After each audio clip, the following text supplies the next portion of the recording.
এই বিজ্ঞান কি দিয়ে এটা বাইর করছে? আল্লাহর কোরআন দিয়ে। কি দিয়ে? আল্লাহর কোরআন গবেষণা করেছে। এরপরে এই ব্যক্তি এই সোলার তৈরি করতে পেরেছে। শুধু তা নয়, আরেকটু কাছে আসি, তাহলে আপনাদের আরো বুঝে আসবে। সেটা হলো এই যে প্লেন ওড়ে, এই যে প্লেন দেখা যায়, এই প্লেনটা কিভাবে তৈরি করেছে বিজ্ঞান? আকাশে যে পাখিগুলো উড়তে থাকে, পাখি দেখা যায় না? পাখিগুলো উড়তে থাকে, এই পাখির উপরে তারা গবেষণা করেছে।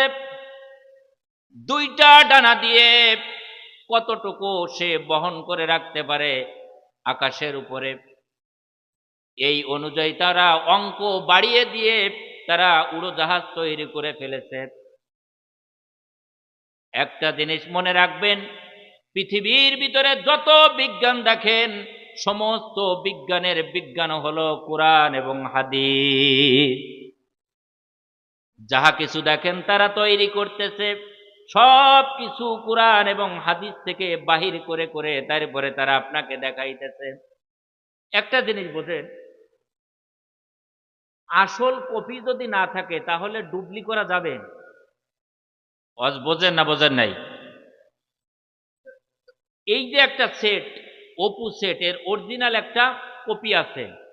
এই অরিজিনালটা দেখে ডুপ্লি অনেক কপি তারা তৈরি করে ফেলছে।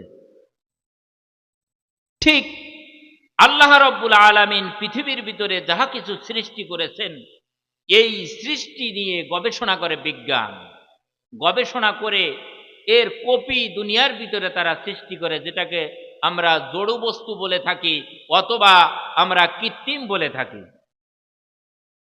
আল্লাহ যেই কুরসির উপরে বসে আছে, কুরসি হুস-সামাওয়াতি ওয়াল আরদ, যেই কুরসিতে বসে আছে, তারা কোরআন পড়েছে যে আল্লাহ একটা জায়গায় বসে আছে। সেটা কি? কুরসি, একটা চেয়ার বা একটা কেদারা। বিজ্ঞান ওইটার উপরে গবেষণা করে তারাও দুনিয়ার ভিতরে চেয়ার বানিয়েছে।